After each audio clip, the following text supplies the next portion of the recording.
They say music feeds the soul and food feeds the heart. So please join us for season 2 of Brunch with a Black Man, where we sit down with Black men from across the world who talk about their experiences with mental health, mental wellness, and how they are taking on their own mental health journey. We sit down over brunch to break it down. Make sure you join us for season 2 of Brunch with a Black Man. So welcome to Brunch with a Black Man, Austin Bey.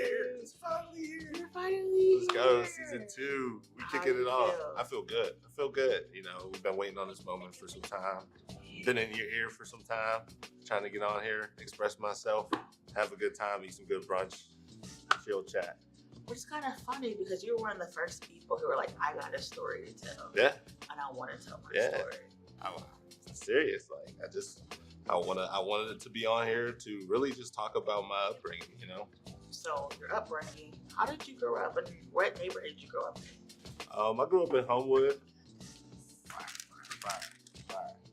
I grew up in Homewood, right on Hamilton for a little bit. Then I lived on Kelly. A little moment I grew up in Lawrenceville, but bounced around a little bit, came back to the hood, and grew up there for the rest of my life. Now I basically live right next door neighbor to it in Wilkinsburg, so the east side for life for real. South for life, for real. So what was it like growing up in Homewood? Because you talk about like being from the community, your dad's Black, your mom's white. So like, what was that looking like?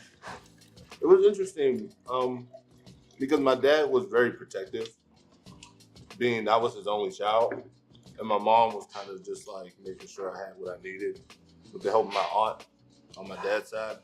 But he was very protective. So growing up in Homewood, he understood and taught me early, like there's a lot of dangerous stuff out here you can get caught up in easy. And my family tried to keep me preoccupied. So I did after school activities. I did karate. I was in the boys choir, like singing. Don't ask me to sing, but I can't sing no more. I've heard things.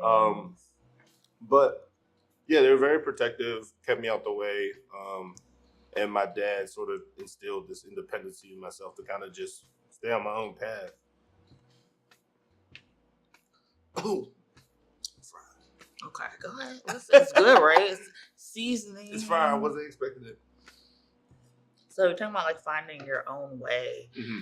and you did not only the boys choir. Were you also at like the African American Music Institute? Yeah, AMI. So I started going there because I love music. First of all, my pops used to always play music in the crib. I low-key feel like it's kind of cliche to be like, oh, my parents were always playing music, that's why I love music. But it was like my first introduction to it.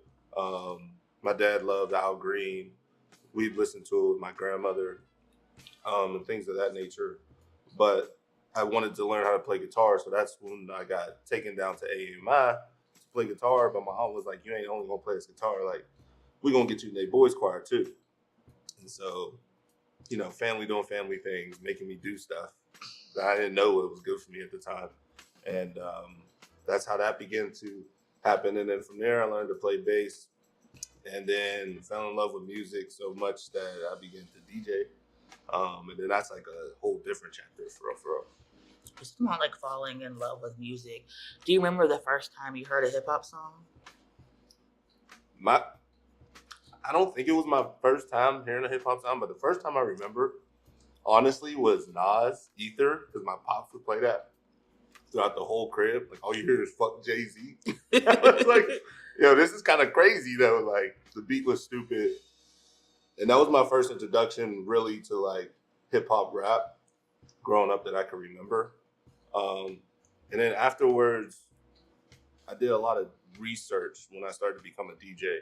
And so like my first 2 years of DJing was essentially trying to learn where the art came from and where hip hop came from, where rap came from, et cetera, et cetera.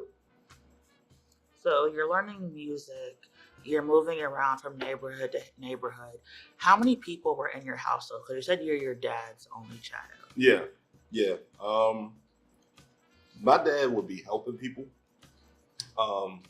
So in my first house, it was at a certain point in time, it would be like 4 would be me, my dad, my mom, And then sometimes like my mom's friends or my dad's friends would need a place to stay for some time.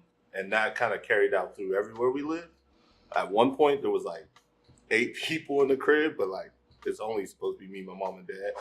But that's just kind of how it goes. There was a lot of people moving in and out of the crib. So you're moving around neighborhood to neighborhood. You have people like coming in and out of like your home. Mm-hmm. Who's teaching you how to process your feelings, emotions? You know, you said your family introduced you to art like to keep you busy, but who's like telling you like this is good, this is bad, it's okay to cry, it's not okay to cry? Like where is that instruction coming from? I wouldn't even say it was like direct instruction, but my aunt was very crucial. She was the only one that would drive, so she would pick me up from school, take me to my extracurricular activities and stuff like that. And she was very pivotal in my life, sort of teaching me right from wrong. I wouldn't necessarily say it was kind of like how to navigate my feelings, but more just how to navigate in the world. And my family on my dad's side was heavy on that. My grandmother, my dad, and my aunt really wanted me to just move a righteous path and move in the right way to not endanger my future self now. So, but I wouldn't say it was, like I said, I wouldn't say it was like direct instruction on how to handle my feelings. Really, like them instilling me staying busy kind of was the way to like protect myself from my feelings, quote unquote. And what were those feelings? I don't know. I mean, growing up, it was just kind of like, I mean, it wasn't too much focus on my mind. I was more focused on like just being a class clown, having fun. I used to make YouTube videos, but feelings wasn't nothing. I'm not gonna say wasn't nothing, but wasn't something that I really explored too heavily on in my childhood. Maybe in college was when I really started to understand more about my feelings and seeing more awareness of your feelings in the culture is when I started to really think about it heavier. But growing up, I didn't think about that. I kind of just like stayed on my path, stayed out the way, stayed out of the streets, and just made sure I did what I did so I'll be able to survive. Like that was my pop's whole thing growing up. It's like, you're my only child. And I do have 2 sisters on my mom's side, but they live out of state. So it's kind of like, when we're gone, it's only going to be you unless you have a family of your own. And he wanted me to protect that really at all costs. And that was kind of like his main focus he put in me. You're talking about like surviving and making sure that you're good. You're in this, music space. You're meeting other people. Are they also trying to survive as well? In the music space? I'd say mostly. Some people trying to survive. Some people trying to copycat. Some people really trying to grow and experience more, learn more. There's a lot of different reasons people are in this industry. I've come across a lot of people. I've come across some really genuine people. And I've come across some people who just want to use the work that you built up. So it varies. To say they're all trying, I mean, everybody's trying to survive, right? Like, in some capacity, everybody. So what does survival look like to you? Eventually, as an adult, being able to take care of my family. That's been my future goal, is to be able to put myself in a position where if I achieve my dreams that I always thought about and always still think of, like, that's amazing. That's definitely what I'm putting all this hard work into for. But the main goal in reality is just to be able to take care of my family in the future. Be able to step back and be like, we're good financially, we're good emotionally, we're good spiritually, mentally, really holding us down. And so that's sort of like survival for me. I'm on survival and being okay emotionally. When was the first time you were introduced to mental health, mental wellness, and not being okay emotionally? After I dropped out for college, I remember this one moment, actually. I dropped out of college and went to IUP, COVID year. And, or no, I'll actually rewind. It was when I wasn't doing well in college. And then I was working like 2-3 jobs to pay for college, including DJing. And I remember taking an Uber to work. And this is when like weed pens were like super popular, like the thing to do. I remember sitting in the Uber, kind of hitting my like weed pen, chilling, into work and just thinking like so hard about how I'm going to be able to really, or I guess coming to the realization that like I'm probably going to have to drop out of college and really like try to get this on my own with my music and my career.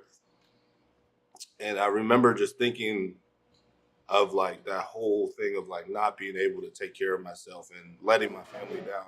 And I feel like that was the first moment in my life where I realized and took a step back and was like, this is upsetting. I'm pretty upset about it. And like, it feels depressing to be able to have to tell my family this. And that was like the first moment where I was like breaking down because of my mental health. And you were working 2 jobs. You didn't have a car. No. Really didn't have a license. Mm-mm. You're trying to survive in college, and your family can't help you. Mm-mm. And not only your family can't help you, you're also taking care of your family. Mm-hmm. Mm-hmm. So you drop out, you come back, see your family. Mm-hmm. Who's all in the house at that time? At that point, it's just my mom, my dad. For the beginning part of that, and then my mom and dad had actually separated. But they co-parent very well. But when they separated, eventually my dad started talking to somebody else. And then so she was in the house as well. So it was the 4 of us after that. Yeah. And you're working. You're trying to make a move. You come back. What is the neighborhood like that you're now living in? We moved back, went to, around this time we were living on Oakwood, which comes right off of Bennett. Or no, we were living on Batavia, which is right off Bennett and Oakwood. It was kind of like in the cut for real. And again, like I said, how I was raised, I wasn't in the neighborhood too much, you feel me? Just on some outside shit. But the craziest part we had to deal about was wild ass neighbors. Like we used to live with a neighbor on Batavia Street, like literally did fight my mom. And she had to take her to court and all that. It was a little hostile. Another neighbor after that tried to fight my dad because him playing music in the house was too much at 2:30 in the day. It's kind of ridiculous. But it was really our neighbor's situation that was always pretty hectic. But the neighborhood itself didn't feel too bad. Didn't feel too bad. And then how are you addressing your mental health? Because you go from being around people your own age, having freedom, you're moving back into with your family, and you are kind of, as a young, like you're 22, 21, you're also kind of being the sole provider almost of your family, which is you and now 3 other adults. Mm-hmm. So like, how are you taking care of like your mental health at that time? At that time, what I really started doing was started to meditate, starting to slow myself down. And that was the most crucial part about working so much, being on the go so much, staying focused so much, is that you kind of speed yourself up and life comes at you quick. And so I started a process where I started getting into routines. I would wake up like 9:30 every morning. I would breathe, like just remind myself to breathe instead of just getting up and going. And then I would make breakfast, light sage, meditate. And I started to focus on my health a lot spiritually, which helped me think more mentally about my health at that time. And then like you're getting better. What is everyone around you else you doing? My dad just be chilling. Same with my mom for real. My mom, they're like homebodies of the 70s and 80s. So they just be chilling. Like my pops, he watching his cartoons, he listened to his music, smoking his cigars. My mom's watching Lifetime. She's talking on the phone with her friends. Essentially, they didn't come out the house too much if we weren't getting groceries or appliances or something like that. And they're chilling. And I used to talk to my parents about what I was doing, what was going on, and they seemed interested as a parent, right? But I could also always tell it just wasn't for them. That's just not how they found their solace. But they're definitely didn't have that connection on focusing on your mental health the same way that I did. And you're focusing on mental health. Are there things that you try that you also find out like don't work for you? Yeah, waking up before 9 o'clock in the morning. Like some people were like, wake up when the sun rises and be up at 6 in the morning, go for a run in the morning. And personally, I don't think that works for me. If I'm trying to overwork myself early in the morning, it just feels a little more stressful, to be honest, because I feel like I'm doing so much in the morning. Excuse me. And it's just not for me. I did sometimes in the past, like to help my mental health, is just like kind of just relax and take a step away from the work. And during this period of having 2-3 jobs and DJing, all my time is occupied to work.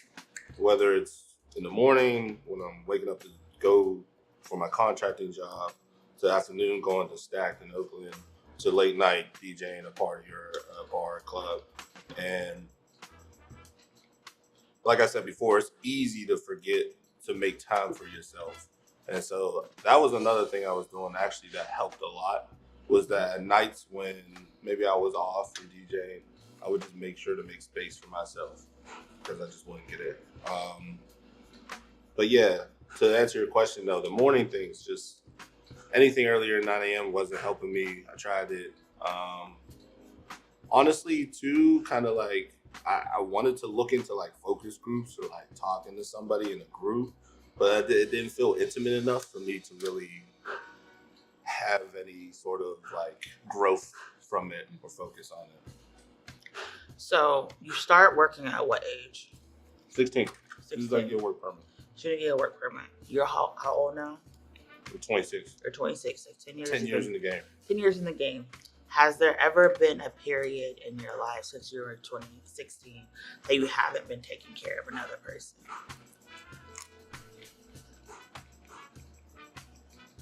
Negative. No, that's crazy. And I've never thought about it like that, but yeah, no. In some way, shape, or form, whether it be financially or, just being there for somebody. Yeah, no, I haven't.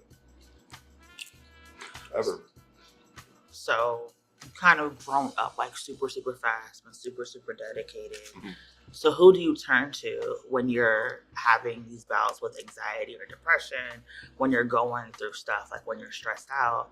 Like, what is your outlet? To be honest, I have a lot of conversations with myself. And I try to break it down essentially as to what is going on. And if I can't figure out myself first, that's when I essentially start to chat with somebody. In recent years, talking to my therapist, helped me get it out, But in recent years and still in present, when I have anxiety or sadness or depression sort of hits me, I have a conversation with myself first, and I always check in with myself at that point to see what's really going on. Like, why am I feeling this way? What's really happening? What can I do right now in the moment or in the next week or so to change this around or get rid of this feeling? Yeah, what was that like getting a therapist? Like, what caused you to say, you know what? I gotta talk to somebody else. The focus groups aren't working. Yeah. But I need to talk to somebody. I sense that something is happening. It was really being around, shout out to the One Hood folk, man. Being around Treble, Jasiri, And hearing their experiences with therapy made it easier for me to do so and go get therapy and go find therapy. I feel that when I was thinking about therapy at first, hearing their stories helped me to be like, all right, well, like, because I remember one thing Siri said one time just at the table randomly. He was like, yeah, you don't really need to be going through something to have therapy. Because I never, even though I had these moments of pressure, I never felt like I was going through anything traumatic or tragic. But that doesn't mean that something isn't happening to you mentally, right? And so him saying that, and it stuck with me for like 2 weeks. And I was like, okay, like, yeah, I mean, it would really help probably to go get therapy. And so that process helped. And then it was kind of like, it built up like anxiety, like meeting my therapist at first and being like, oh, like, are we really going to connect? Like, what's this dude know about me or where I'm from and what's going on? But after that first session, and you start to just get to know your therapist and what you guys want to really work on and be together, it really just like eliminated all the anxiety for me. Because now it's just somebody to talk to, really. I think that is like really good because you say, you know what, something's happening, but I want to talk to therapy, but I don't feel like I'm in a traumatic space to get help. And you've also been like working like almost like all of your life, focusing on something. You weren't working, you were in these after school programs, like staying busy. So when you're not busy, what does that look like? Or do you even know what not being busy looks like? So shout out to my gang on the duty. We be running the duty when I'm chilling. War zone. But it's super chill. It's honestly like, I think to the outside world, I'm a very expressive, energetic person. Or I'm always joking around and expressing high energy when I can. But it's extremely chill. Like I love to lay down, watch my favorite show on Netflix, or watch YouTube videos, chill, or practice. That's what my downtime looks like. It's either vibing on the game, practicing, or watching a series of mine. So even when you're in your downtime, you're still working. Anything that's DJ related though, especially practice, I don't ever consider it work. It's just like what moves me. I don't have to, like, even when I'm DJing at parties or the gigs are lining up and I'm like, all right, like, it's going to be a long week. Like, it still never feels like work. It is work, right? But it never feels like it. And so, like, when I'm chilling at the crib and I'm practicing, it's kind of just like, I love what I do. So I'm practicing new mixes or seeing what works, seeing what fits, having fun. Sometimes I'll just walk up there and then just record for like 2 hours, just doing whatever, and then listen to it later, like while I play the game or something. Do you think part of it is that because when you were growing up, your aunt and your dad were like, you got to stay busy? For sure. If you're not busy, you're going to be in trouble. And so you feel like in order to like get out of that survival mode, you just have to stay busy? I definitely feel that that's part of it. I feel like growing up in that sort of atmosphere has shown me that I don't have to be busy to necessarily not be in trouble, but not being busy makes you more susceptible to trouble. And understanding that as a young adult now, I keep myself busy to sort of take care of what I got going on and take care of what I want in the future. But I realized growing up that it's very important to also on the back end make sure that you're taking time away from all the busyness. And that doesn't necessarily mean that you're just going to get in trouble just because you're not busy. One thing I do want to say though is that it definitely creates, when you are chilling, that environment of growing up, staying busy. When you are chilling, it almost feels like it creates a pressure of like you're not doing anything. And so one thing I had to learn as well was to remind myself when I do get that downtime to not pressure myself to be like, all right, well, what's next? You got to do this. You got to do this. Like, how you going to practice? How you going to level up? How you going to go crazy next time? Like, reminding myself to take that pressure away from just my relaxed time was difficult to learn. But I feel like it's getting better. But yeah, that's another product of it. Do you think it's the pressure that you're putting yourself under, or is it the pressure that you know that you got other people that you have to take care of that's pushing you? I think I definitely am going to say it's the pressure I put on myself. They say pressure make diamonds, all that good talk, good jazz. But I use that pressure as fuel, right? I remember when I came home from studying abroad that One Hood had an event with Rakim, and I was DJing outside before the talk and then after the talk, and Rakim came, and during his talk, I asked him a question of just like anxiety of like pre-show anxiety, right? Like, or you're in the green room or you're getting ready for a big show, a moment, and you get those butterflies in your stomach. And I asked him simply, how does he deal with that? And I'll never forget, he was saying that, you know, that feeling in your stomach, that anxiety, those nerves, it's like your soul getting ready to do something it wants to do and loves to do. And ever since then, I've been able to sort of like harness my anxiety and nervousness from that pressure to like make myself better. So if I feel myself getting nervous and anxious, it just makes me like jump up and down and like get excited almost, because it's like that's what I use to fuel me. That's what the motivation is, because I know I'm doing something I love to do. And so it's definitely a pressure that I put on myself because it helps fuel my energy for what I love to do. Also, gang, you got to go. It happens. Yeah. That's what happens with good food. I know, right? And you talk about pressure making diamonds and all of that type of stuff and fueling you. You've opened up for Offset here. You've opened up for the vice president. You have literally been named one of the top DJs in Pittsburgh. You have opened up for like a whole crew of people, a host of people. What is next on your to-do list? Next is leveling up myself. I've been doing the opening up for artists, the big concerts, since college.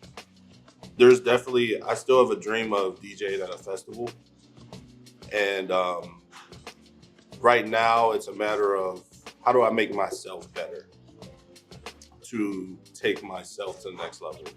And so I've been looking inward a lot more than putting out, because what I've put out so far has gotten me to where I am today. And it's almost like I don't want to necessarily plateau or peak. So right now I've been looking into myself. What new techniques can I learn? What new equipment can I learn about? You know, what mixes, what more history can I learn about? What new music's out there? You know, how can I level up me as a business even? It's like, okay, I'm working on getting a website done. I'm working on, getting more content out there, more creative content out there, and sort of just trying to level myself up to get to that next level, which right now, hoping to like get on some tours actually. Shout out to, I've been working with Live from the City, and we are working on some stuff right now to potentially get us out to LA. And we were out there last year, but trying to just get back out there again, get more footing on the ground out there, and start traveling more and do like an independent sort of tour thing would be a dream. When you talk about, leveling up, live discipline, you're in the party scene, you're late nights, sometimes super early mornings. It is easy to get caught up in the party life. So how have you been able to maintain your discipline and not get caught up in the party lifestyle? That seems to ensnare a lot of people. Because I work in it. Like, I feel like I feel like because I'm working it, I'm not doing a career that's either a 9 to 5 or a day job or even an early night job and then just going out.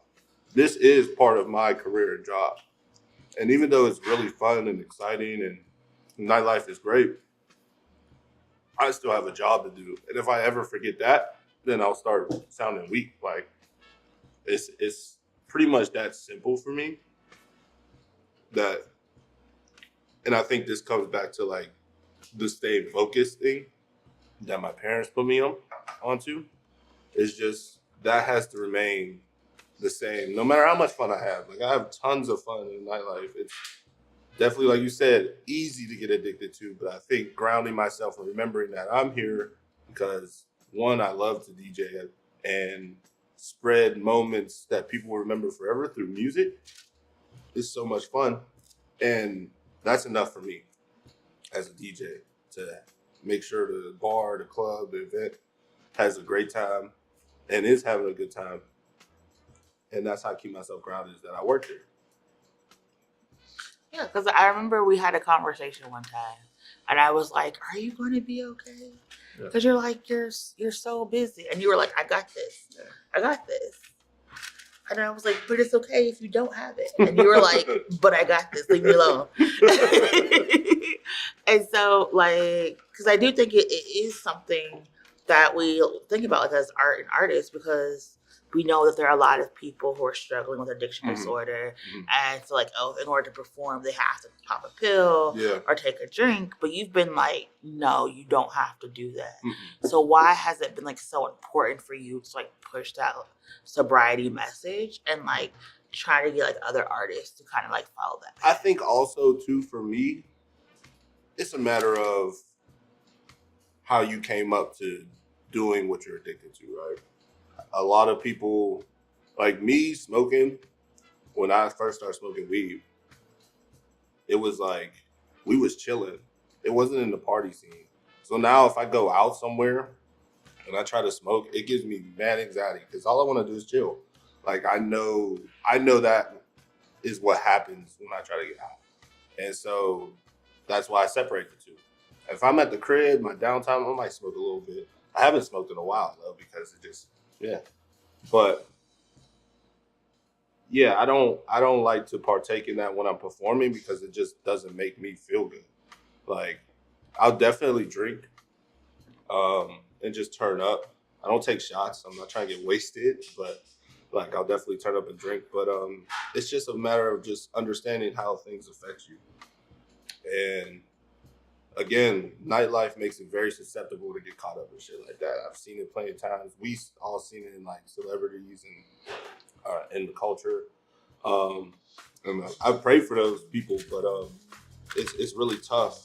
And it's honestly once it's got you, it's kind of tough to shake. But to staying out the way of it is the best bet.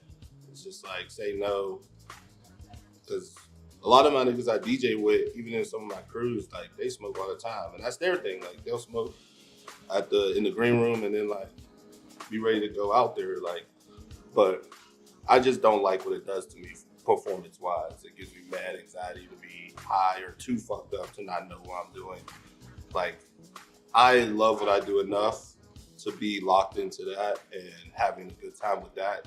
At the end of the day, I don't need anything else really to go with it. So, in the future, you've done your festival, you've done your tours, you've been able to hit all of your musical benchmarks. What else is out there for you?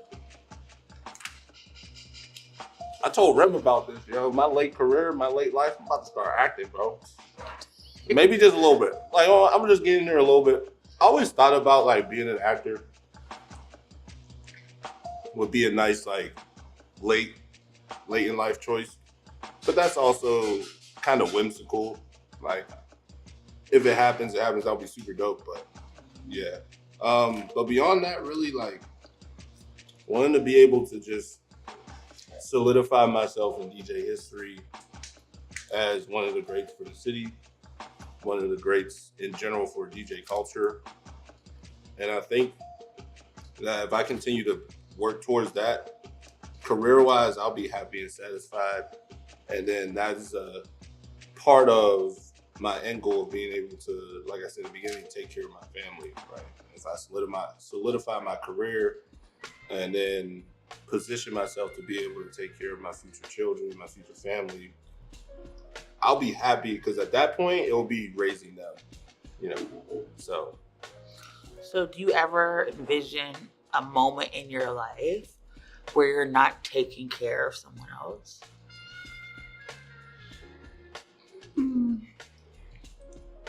I feel like I've had moments for myself,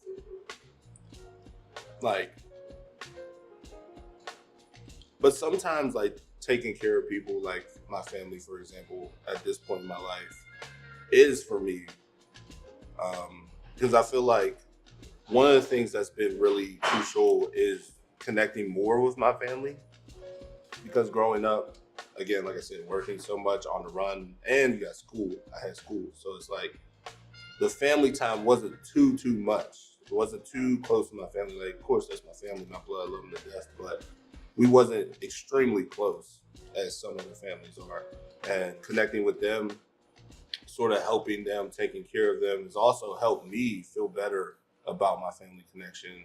So honestly, from this point on, I don't necessarily see a moment where I'm not taking care of anybody else, but I do see parts in those moments where I'm like taking time for myself as well.